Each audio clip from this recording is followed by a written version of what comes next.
Hey, have you ever used Cheapo Air? For years, and I really like it.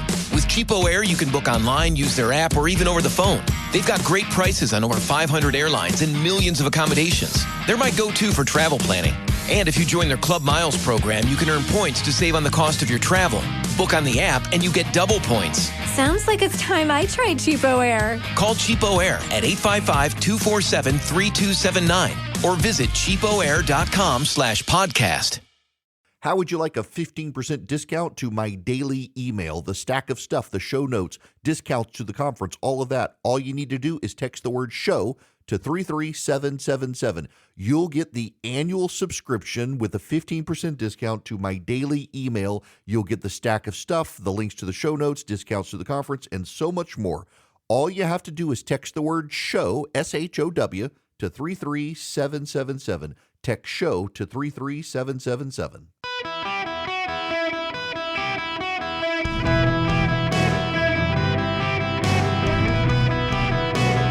Welcome to the Eric Erickson Show podcast, Hour 1. Hello and welcome. It is Eric Erickson here across the nation. Some breaking news happening right now. The United States Supreme Court streaming the oral arguments in the case against Donald Trump at the ballot in Colorado. That level of controversy. This is Colorado's lawyer arguing their side. Would send this case to the 113 procedure that we use to resolve ballot challenge issues like that.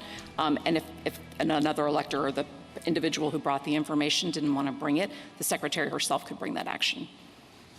Is there a provision for judicial review of the Secretary of State's action, both in Colorado and perhaps what you know about other states? Well, certainly in Colorado, if any action that the secretary takes that anyone wants to challenge, they can use the 113 process to do so. That's I think a very states have legal varying and technical argument being made specifically by the Colorado Secretary of State's lawyer. The people, the petitioners who actually tried to or are attempting to take Donald Trump off the ballot in Colorado went first after Trump's lawyer. Trump's lawyer before the Supreme Court today was a solid lawyer, made a very compelling argument. What was so notable is he started in kind of an esoteric area, and he dragged the court into a weird area of officers of the United States and then pulled them back to, by the way, Congress has never acted. And in Congress acted after the Civil War on the insurrection, and they haven't acted now. And they were given the opportunity to act and chose not to. So why should anybody do anything? And it's like, bam. So then the lawyers for those who petitioned to take Trump off the ballot tried to argue, and it didn't go well at all. This is Justice Kagan before arguing. No, there has to be some hang on a second. Got to get this routed right. Process for determining those questions. And then the question becomes, does anything in the 14th Amendment say that only Congress can create that process? And Section 5 very clearly is not an exclusive provision. It says Congress shall have power. But maybe put most boldly, I think that the question that you have to confront is why a single state should decide who gets to be president of the United States. In other words, this question of whether a former president is disqualified for insurrection to be president. Oh, that was Justice Kagan. But wait, it gets worse. This guy was Neil Gorsuch's law clerk. Jason Murray is the lawyer who's arguing on behalf of the petitioners from Colorado to keep Trump off the ballot. This is his exchange with Justice Gorsuch. Keep in mind, this guy was Justice Gorsuch's law clerk. He speaks about disqualification. This is Gorsuch from holding. Sorry, everybody is trying to stream disqualified from holding office from the moment it happens.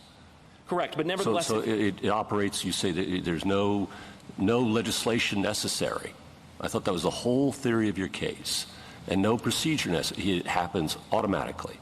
Well, certainly you need a procedure in order to have any remedy to enforce the disqualification, which is different. That's a whole separate question. That's the de facto doctrine. It doesn't work here. Okay, put that aside. He's disqualified from the moment, self-executing, done. And I would think that a person who would receive a direction from that person, the president, former president, in your view, would be free to act as he or she wishes without regard to that individual. I don't think so, because I think, again, the de facto officer doctrine would nevertheless come into play to say this is no de facto. That doesn't work, Mr. Murray, because de facto officer is to ratify the conduct that's done afterwards and insulate it from judicial review. Put that aside. I'm not going to say it again. Put it aside. Okay. I think Justice Alito's asking a very different question, a more pointed one, and more difficult one for you. I understand, but I think it deserves an answer. On your theory, would anything compel a lower official to obey an order from, in your view, the former president? I'm imagining a situation where, for example, a former president was, a president was elected and they were 25 and they were ineligible to hold office, but nevertheless they were put into that office. No, we're talking about Section 3. Please don't change the hypothetical, okay? Please don't change the hypothetical. I know I like doing it too, but please don't do it. Okay? Well, the point I'm trying to make is he's disqualified from the moment he committed an insurrection, whoever it is, whichever party, that happens. Boom. It happened. What would compel, and I'm not going to say it again, so just try and answer the question. If you don't have an answer, fair enough, we'll move on. What would compel a lower official to obey an order from that individual? Now, the point Gorsuch was getting at in this exchange, and it's the one the guy couldn't answer. He really couldn't answer. And again, John Murray was a law clerk for Justice Gorsuch. They have a pre-existing relationship. He couldn't answer the question. The argument that Colorado is making is that the moment of the insurrection, under the language of the 14th Amendment, Donald Trump is ineligible to serve in office in the United States of America, the specific language of Section 3. No person shall be a senator or representative in Congress or elector of president and vice president or hold any office, civil or military, under the United States or any other state who, having previously taken an oath as a member of Congress or as an officer of the United States or as a member of any state legislature or as any executive or judicial officer of any state to support the Constitution, shall have engaged in insurrection or rebellion against the same or given aid and comfort to the enemies thereof. Congress may remove such a disability. Gorsuch's point is that the way Colorado is arguing this is that it is self-executing. The moment someone engages in an insurrection, they are ineligible to serve as an officer of the United States. And so Gorsuch is saying, well, if you're arguing he committed an insurrection on January 6th, then why was he still president on January 7th?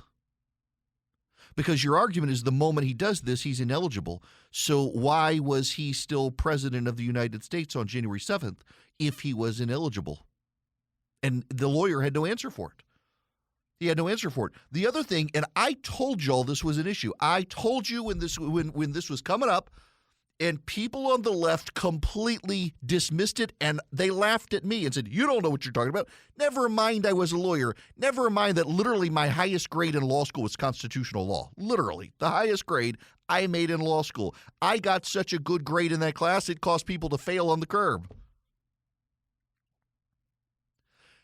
Listen to Section 3, no person shall be a senator or representative in Congress or elector of president and vice president or hold any office, civil or military, under the United States. It doesn't list the president there. You would think if they were going to list senator, representative, and elector of president and vice president, it would have listed president and vice president as well. And so the left's argument is, well, hold any office under the United States. That's he's holding the office of president, except there's a problem when you read the Constitution of the United States. In particular, when you read Article 2, the executive power shall be vested in a president of the United States. He shall hold his office during the term of 4 years. Okay?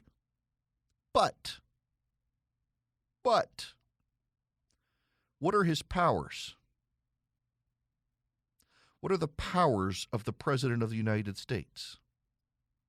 He appoints the officers of the United States.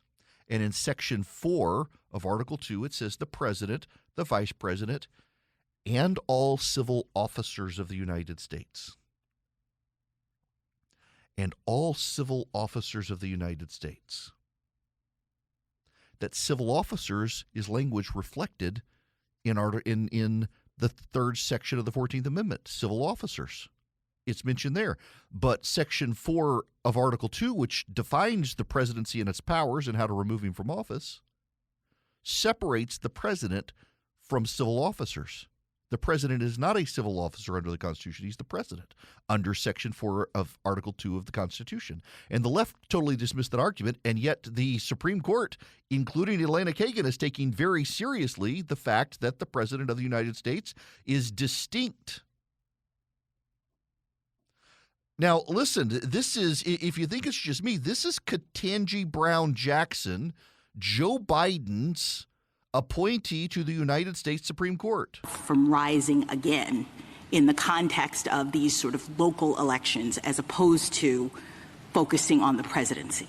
Well, 2 points on that, Justice Jackson. First is that, as I discussed earlier, there isn't the same history of states regulating ballot access at this time. So ballot access rules to restrict presidential candidates wouldn't have existed. They wouldn't have been raised one way or another. Right, but I'm not making a distinction between ballot access and anything else. Understood, but the more broad point I want to make is that what is very clear from the history is that the framers were concerned about charismatic rebels who might rise through the ranks up to and including the presidency of the United States. But then why didn't they put the word president in the very enumerated list in Section 3?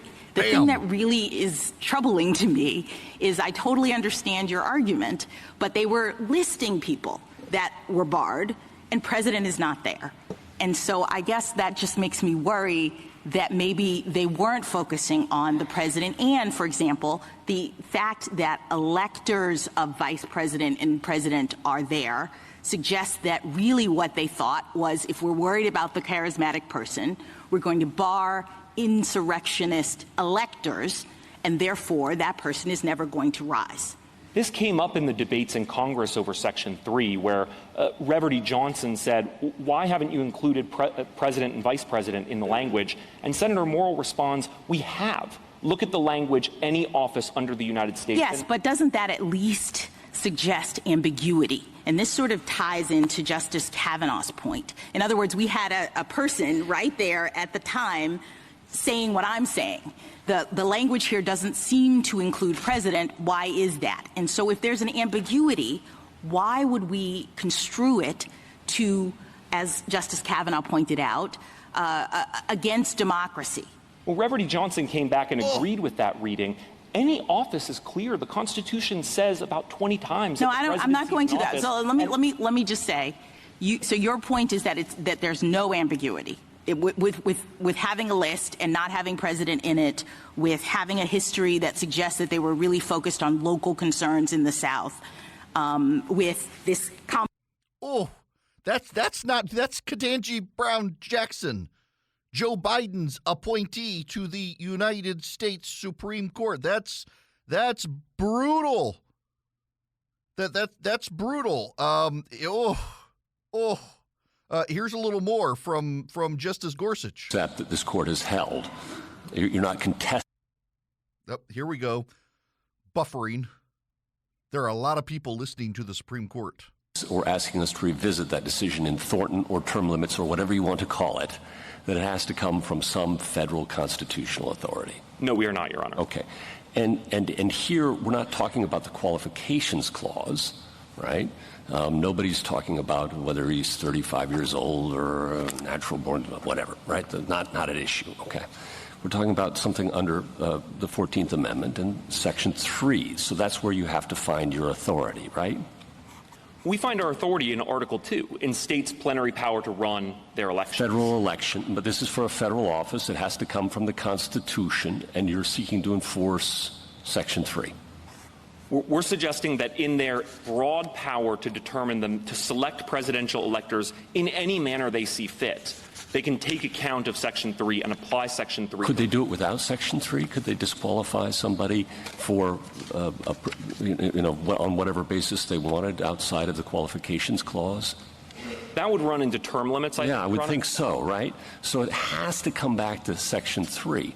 And if that's true, how does that work, given that Section 3 speaks about holding office, not who may run for office? It was a point Mr. Mitchell was making earlier, and I just wanted to give you a chance to respond to it, because it seems to me that you're asking to enforce in an election context, a provision of the Constitution that speaks to holding office. So it's different than the qualifications clause, which is all about who can run and then serve. Yeah. I don't know that it is different. Okay. Other qualifications for office similarly talk about eligibility for the office. There's nothing unconstitutional about a 30-year-old trying to get on the ballot. Except for this disability can be removed, right? Oh, it's brutal. And again, the distinction there, if you missed it, is we're not talking about qualifications for running for office. We're talking about who can hold the office. Running for office and holding the office are two separate things. Now, I got to see if I can find the audio, and I'm not sure I can, but let me read for you again. No person shall be hold any office of the United States who shall have engaged in insurrection or rebellion against the same or given aid or comfort to the enemies thereof. Justice Samuel Alito asked the lawyer for the state of Colorado, would that then allow states to preclude someone from the ballot if they had given money to Iran? He actually asked that. And the lawyer for the state of Colorado stammered without an answer. Hey, have you ever used Cheapo Air? For years, and I really like it. With Cheapo Air, you can book online, use their app, or even over the phone. They've got great prices on over 500 airlines and millions of accommodations. They're my go-to for travel planning. And if you join their Club Miles program, you can earn points to save on the cost of your travel. Book on the app, and you get double points. Sounds like it's time I tried Cheapo Air. Call Cheapo Air at 855-247-3279 or visit cheapoair.com/podcast. Perhaps the most relevant portion today in the Supreme Court, the arguments now put to bed, the court is now rested from the arguments, is the section of the 14th Amendment that I haven't read to you, that has come up repeatedly in court today in ways progressives on Twitter and television said never would, and that is Section 5 of the 14th Amendment. And I quote, "The Congress shall have the power to enforce by appropriate legislation the provisions of this article." The Chief Justice of the United States, John Roberts, asked the attorney for Colorado, the 14th Amendment was designed to take powers from the states, not to make the states more powerful, and gave the Congress the power to enforce by appropriate legislation the amendment, not the states. Doesn't the argument of Colorado take power away from the federal government under the 14th Amendment, where the drafters of the 14th intended to take power from the states and give to the federal government? And his position is that, well, the states still control ballot access for the United States. And John Roberts replies, but the President of the United States is not on the ballot. Electors for the presidency are. And the Colorado lawyer had no answer to that question. And I told you people, that would be a big deal. And every law professor in America laughed at me for saying it, and I was right. Huge issue for Ketanji Brown Jackson, for Elena Kagan, even for Sonia Sotomayor today. The president never runs for office in the United States. Now, if you listen to Americans for Prosperity, you would understand this because they've been on the President Trump's side on this case because the Constitution matters and the actual legitimate interpretation of the Constitution matters. And the legitimate interpretation of the Constitution is that there is no power to strip him from the ballot. And Americans for Prosperity has been fighting on the right side of these issues. They've been fighting for school choice. They've been fighting against Joe Biden and his energy policies and Bidenomics. They've been fighting for limited government. They've been fighting for constitutional integrity in the country. You should join them, americansforprosperity.org/Eric. If you go to americansforprosperity.org/Eric, you can sign up to be a constitutional conservative activist for Americans for Prosperity. They train you how to go to your next door neighbor and make a persuasive case for conservatism, how to go to your local government, your state government to advance freedom in this country. americansforprosperity.org/ERICK. Go sign up with them today. Hey, have you ever used Cheapo Air? For years, and I really like it. With Cheapo Air, you can book online, use their app, or even over the phone. They've got great prices on over 500 airlines and millions of accommodations. They're my go-to for travel planning. And if you join their Club Miles program, you can earn points to save on the cost of your travel. Book on the app and you get double points. Sounds like it's time I tried Cheapo Air. Call Cheapo Air at 855-247-3279 or visit cheapoair.com/podcast. Greetings and welcome. It is Eric Erickson here across the United States of America. The phone number, 877-973-7425. Importantly, I have put relevant clips of the justices' arguments that I played on air today with explanations of what happened inside the show notes. So we delayed pushing it out so that we could wrap up some of the argument of the Supreme Court. If you want to hear those arguments and you want to get my further detailed explanation of it, if you text the word data to 33777, you can get my show notes and hear those clips yourself that I played on air, among other things. And as always, get the podcast and the like. I want to actually spend a little bit of time on a relevant point here. I'm recording myself. I'm at my flagship station today, WSB in Atlanta, in studio, and don't have my whole camera set up, so I pulled out my iPhone and tripod because I want to be able to get a video out to subscribers to the email of this monologue, because it's important that you hear this and process it. This is really important, I think.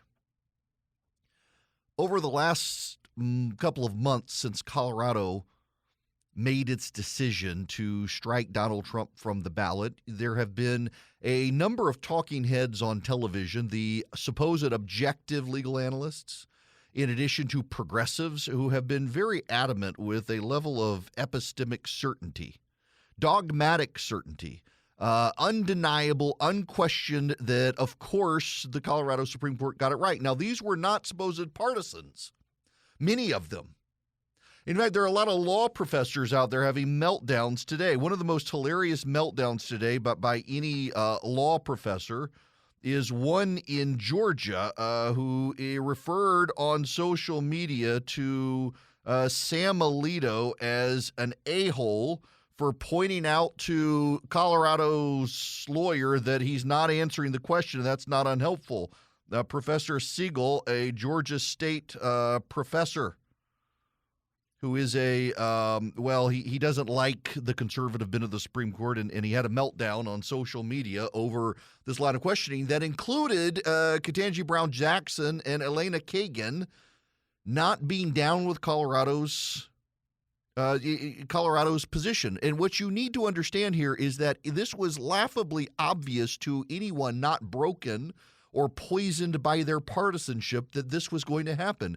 The idea that the state of Colorado could take the president of the United States off the ballot when, in fact, presidents of the United States don't even run for office under the Constitution of the United States like anyone else. I mean, the Supreme Court took that argument seriously in a way that liberal professors said they wouldn't. In fact, when I made the argument on social media and on this radio program, liberal professors scoffed. That's just not a sensical argument. That's nonsensical. No. The argument's very simple. The president of the United States never is on the ballot in the United States of America. He's chosen by an electoral college. When you vote for the president of the United States on your ballot, you're actually voting for the electors of the presidency and the vice presidency, and the 14th Amendment precludes those people. Never says president and vice president. That's Ketanji Brown Jackson's point. It lists senators, it lists representatives, it lists the electors of president and vice president, but the amendment never lists president and vice president. And if there is ambiguity, shouldn't we side with democracy? In fact, the way she specifically answered or raised the question was, shouldn't ambiguity be decided in favor of democracy? If there's ambiguity, why should we construe it against democracy? That's what Ketanji Brown Jackson asked. And that was my point. And I got laughed at by law professors around the country. But the other point that I made that the justices took very seriously, including Amy Coney Barrett at the end of the argument today, is the president an officer under the 14th Amendment? Why? because the office of the presidency does not list the president as an officer. When you look at the impeachment provision in Section 4 of Article 2, it lists the president, the vice president, and the officers of the United States. A clear distinction between the president and the officers of the United States. Another thing I raised on this program that I got mocked by progressives on social media and liberal law professors that, oh, you're clearly out of your league. This is why you hadn't practiced law in so long. Guess what? I got it right and you all got it wrong. And there is a larger issue here. Think of all the poor fools who listen to Michael Ludig on Morning Joe on MSNBC. A federal judge, a Republican judge, a conservative judge who insisted that Trump is ineligible under the 14th Amendment. He wrote columns of the Washington Post. He went on CNN. He went on MSNBC. And they used his credentials as a Republican judge who George W. Bush considered for the Supreme Court. By the way, George W. Bush rejected putting Michael Ludig on the Supreme Court for exactly what you're seeing, Ludig's arrogance and certainty, even when he's wrong. That's why George W. Bush rejected Ludig. Ludig was one of the people George W. Bush vetted for the Supreme Court, and he didn't like him. He found him arrogant. And yet this is the guy who's been on television, clips of him have been played on your radio news, and it's not just him. Look at this liberal law professor in Georgia melting down, other law professors around the country melting down.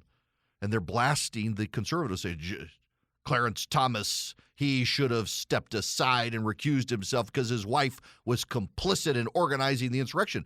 As the justices pointed out today, including the progressive justices, Donald Trump's not been charged with insurrection. Not only that, but there is no legal definition of insurrection. So how can you say it? As Sam Alito pointed out, if Colorado can preclude Donald Trump for insurrection, why can't Texas or another state preclude Joe Biden for giving aid and comfort to Iran? Because aid and comfort of our enemy is one of the exclusions under the 14th Amendment.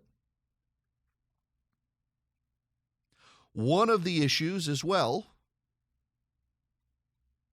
is from Neil Gorsuch to his own former law clerk arguing on behalf of people in Colorado. If what you're saying is it's an immediate enactment, that the moment you've engaged in insurrection, you're ineligible to hold office, then why was Donald Trump still president on January 7th of 2021? Because if you're immediately ineligible, then you're immediately ineligible to hold office. And he was still president on January 7th. No one attempted, Democrat or Republican, to remove him from office. And if it's self-enacting, as Colorado claims, then he was not president on January 7th under their argument. And the guy had no answer for it. He had completely unprepared for that question. And that one gives away the game, because the left's argument is that he was immediately, the moment the insurrection happened, what they claim is an insurrection happened, Donald Trump is ineligible to be president. If that's the case, then he was no longer president on the end of the day, January 6, 2021, and yet none of them made the argument then. Think of all the talking heads on television.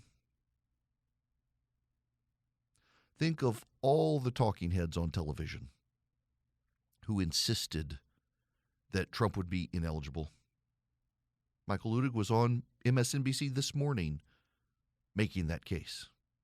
Think of all the liberal law professors who insisted this would be the case. Now, think of all the students who are being taught by those professors.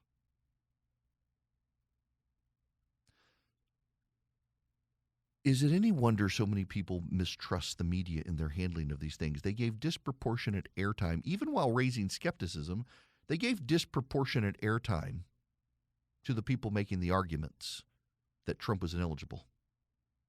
Progressives themselves around the country convinced themselves they had a silver bullet. And this is part of the reason why no one seems ever able to defeat Donald Trump, because they always look for silver bullets. They want that one easy thing to stop Donald Trump. And in this case, that one easy thing was the third section of the 14th Amendment. It was their silver bullet, except it's not a silver bullet. It's nothing to preclude them. It's nothing to stop them. It's nothing to stop Donald Trump. It's been remarkable to behold. And by the way, I should note there were some conservative anti-Trump law professors who doubled down with the progressives.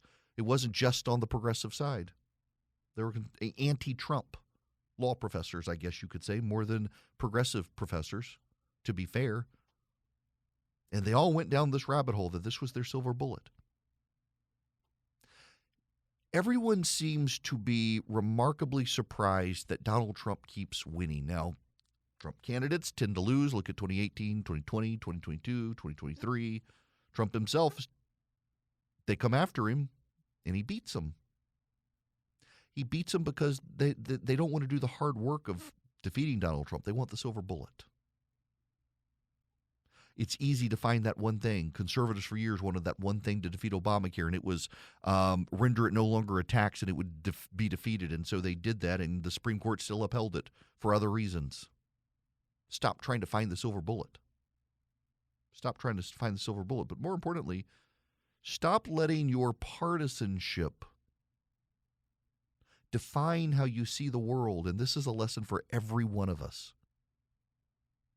Professors who hate Donald Trump on the left and the right advanced this Colorado argument and insisted it was a good argument and insisted it was a winning argument. And today at the United States Supreme Court, even the progressive justices of the United States Supreme Court destroyed that argument. Ketanji Brown Jackson crushed the argument. Elena Kagan crushed the argument. Even Sonia Sotomayor, who started out seemingly on the side of Colorado, by the end of it was openly questioning the sanity of Colorado's position. And yet so many law professors who hate Donald Trump and so many talking heads who hate Donald Trump insisted that this argument was the argument, insisted it was a sound argument, insisted they had the power to do this. And they went on television and they went into the editorial pages of the newspapers. They went into their classrooms telling their students with epistemic certainty that, in fact, Colorado could do this.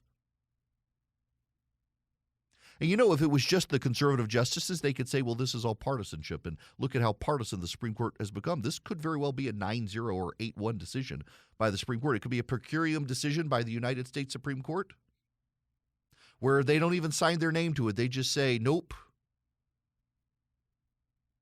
But you wouldn't know that by the coverage. You wouldn't know that by the lessons learned. You wouldn't know that by the certainty of the law professors.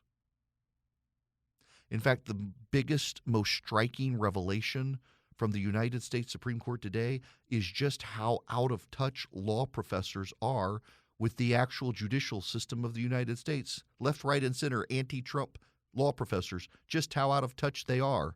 Just how out of touch they are with the wording and meaning and understanding of the Constitution. They have allowed their brokenness and their partisanship to shape their views on the Constitution. And even the liberals on the United States Supreme Court have today rejected them. Now, I say that today. We haven't gotten the written decision, but you could tell from the arguments. When Elena Kagan and Ketanji Brown Jackson are openly contemptuous of Colorado's position in oral arguments, you know where they're headed. And you would never know that by listening to the law professors. So maybe those of you in charge of law schools, maybe those of you in charge of talking heads coming on television, maybe you should do a better job at vetting the brokenness and partisanship of the talking heads and the professors you allow to give voice to what is and is not in the Constitution and how it functions, because you've all deeply deluded and misled a whole lot of people who are going to be really surprised when they should never have been surprised that the Supreme Court of the United States says, no, Colorado, you cannot unilaterally take Donald Trump off the ballot because guess what? The President of the United States doesn't even run for office the way other people do with ballot access. Nonsensical. Now, we can move on here. Speaking of brokenness, a lot of banks in this country have been bought by progressives who want to get conservatives out of the banks and control how you run and how you spend money and what you can and can't use your bank account for. Old Glory Bank fills the void. Old Glory Bank is my bank. They're a conservative bank run out of Oklahoma. It's an online bank, and they've partnered with 85,000 retail locations around the country where you can go deposit money at these retail locations and it gets into your bank account. It works. I've used it. It works. The CVS by my house is one of them, and it really works. I can go take money for my kids' accounts as well, give it to the local retail cashier, and it gets sent to Old Glory Bank and into their account. My kids who get paid a lot of cash for like babysitting and stuff, it works great for them. And there are no fees on the checking account, no fees on the savings account with a great interest rate. You can get loans, FHA, conventional, VA, you name it. You can get loans for mortgages. You can get whatever you need from Old Glory Bank. It's a great bank. It's my bank. You can get an account set up in less than 8 minutes online.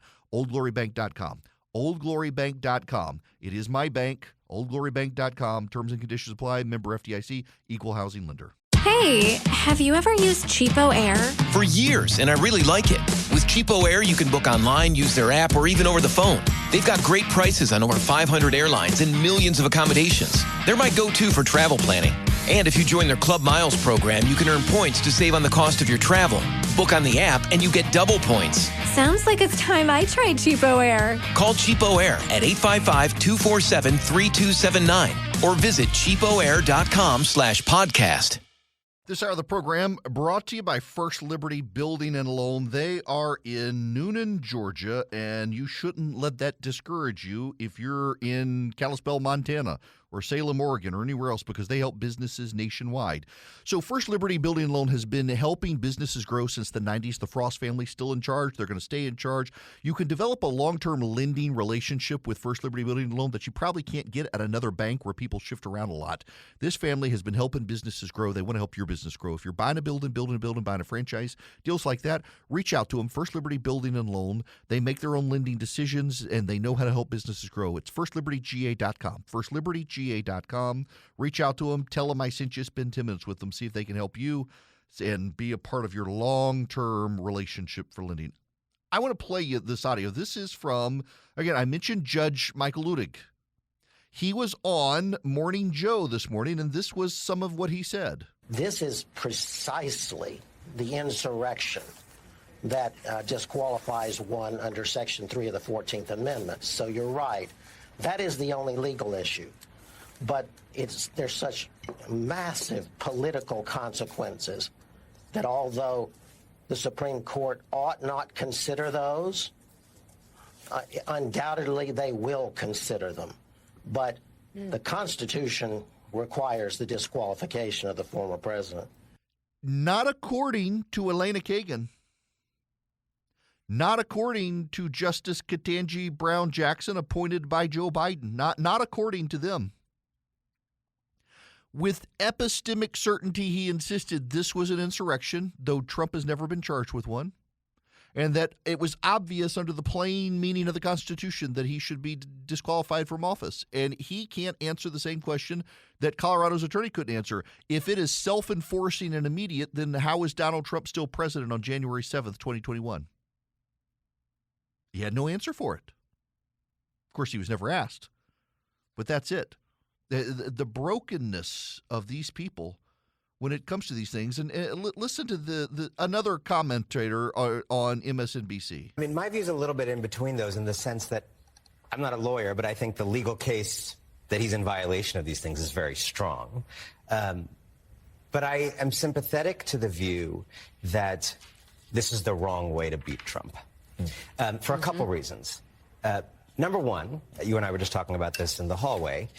I think there has been since 2015 a fantasy of getting rid of Trump through the kind of investigations and inquests and criminal proceedings and this and that.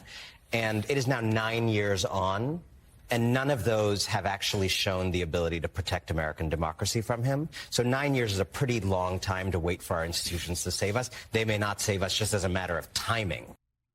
Yeah, they may not save us and our democracy from Trump. Apparently, the left's fallback position is that democracy is bad for democracy, that we should just let them decide who can be president.